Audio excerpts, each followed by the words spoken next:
10 വർഷത്തെ അവഗണനയ്ക്കൊടുവിൽ മലബാറിന്റെ റെയിൽവേ വികസന സ്വപ്നങ്ങൾക്ക് കരുത്തുപകർന്ന നിലമ്പൂർ നഞ്ചൻകോട് റെയിൽപാതയുടെ പ്രാഥമിക പ്രവർത്തനങ്ങൾക്കായി ബജറ്റിൽ 2 കോടി രൂപ അനുവദിച്ചു.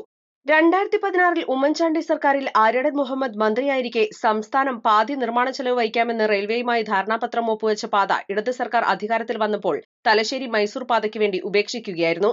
ഉമ്മൻചാണ്ടി സർക്കാരിന്റെ കാലത്ത് 50% ചെലവ് വഹിക്കാൻ കേരള സർക്കാർ കേന്ദ്രത്തോട് സമ്മതിച്ച ഏക പദ്ധതിയായിരുന്നു നിലമ്പൂർ നഞ്ചൻകോട് പാത.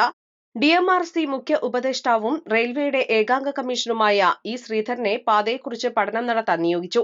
ശ്രീധരന്റെ പഠന റിപ്പോർട്ട് അനുസരിച്ച് 236 കിലോമീറ്റർ എന്നതിന് പകരം 162 കിലോമീറ്ററിൽ പാതയുടെ പണി തീർക്കാമെന്നും 6000 കോടിക്ക് പകരം 3500 കോടി രൂപ മാത്രമേ ചെലവ് വരികയുള്ളൂ എന്നും കണ്ടെത്തി.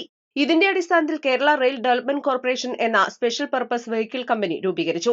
ഇത് റെയിൽ അംഗീകരിക്കുകയും നിലമ്പൂർ നഞ്ചൻകോട് പാതയെ പിങ്ക് ബുക്കിൽ ഉൾപ്പെടുത്തുകയും ചെയ്തു. ബജറ്റിൽ പാതയുടെ പ്രാരംഭ പ്രവർത്തനങ്ങൾക്കായി UDF സർക്കാർ 5 കോടി രൂപ ടോക്കൺ പ്രൊവിഷനായി ഉൾപ്പെടുത്തി. വിശദ പദ്ധതി രേഖ സമർപ്പിക്കാൻ DMRCയെയും ഇ ശ്രീധരനെയും ചുമതലപ്പെടുത്തുകയും ചെയ്തു. 2016-ലെ കേന്ദ്ര റെയിൽവേ ബജറ്റിൽ ഏറ്റെടുക്കുന്ന പദ്ധതികളിൽ ഇന്ത്യയിൽ 11ാമതായി നിലമ്പൂർ നഞ്ചൻകോട് പാതയെ ഉൾപ്പെടുത്തിയിരുന്നു.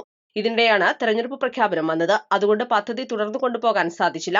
പിന്നീട് അധികാരത്തിൽ വന്ന ഇടത് സർക്കാർ തലശ്ശേരി മൈസൂർ പാതയെക്കുറിച്ച് പഠനം നടത്താൻ ഇ ശ്രീധരനെ ചുമതലപ്പെടുത്തുകയായിരുന്നു. ഈ പാത ഒട്ടും പ്രായോഗികമാകില്ലെന്ന് ശ്രീധരൻ റിപ്പോർട്ട് നൽകി. എന്നാൽ UDF സർക്കാരിന്റെ കാലത്ത് പ്രഥമ പരിഗണന നൽകിയ നിലമ്പൂർ നഞ്ചൻകോട് പാതയെ അട്ടിമറിച്ച് ഒട്ടും പ്രായോഗികമല്ലാത്ത തലശ്ശേരി മൈസൂർ പാതയെ പരിഗണിക്കുകയായിരുന്നു ഇടത് സർക്കാർ. നിലമ്പൂർ നഞ്ചൻകോട് പാതയുടെ പ്രാധാന്യം വ്യക്തമാക്കി പ്രാഥമിക പ്രവർത്തനങ്ങൾക്ക് തുക അനുവദിക്കാൻ ആര്യടൻ ഷൗക്കത്ത് MLA മുഖ്യമന്ത്രിക്ക് നിവേദനം നൽകിയിരുന്നു. 10 വർഷത്തിനു ശേഷം പാതയ്ക്ക് സംസ്ഥാന ബജറ്റിൽ തുക അനുവദിച്ചത് നിലമ്പൂരിന്റെ റെയിൽവേ വികസന പ്രതീക്ഷകൾക്ക് പുതുജീവൻ നൽകുകയാണ്. East live, Nilambur. തവണകളായി പണമടിച്ച് പണിക്കൂലിയില്ലാതെ സ്വർണ്ണാഭരണങ്ങൾ സ്വന്തമാക്കൂ. 1000 രൂപയോ അതിന്റെ ഗുണിതങ്ങളോ മാസത്തവണകളായി അടയ്ക്കാവുന്നതാണ്.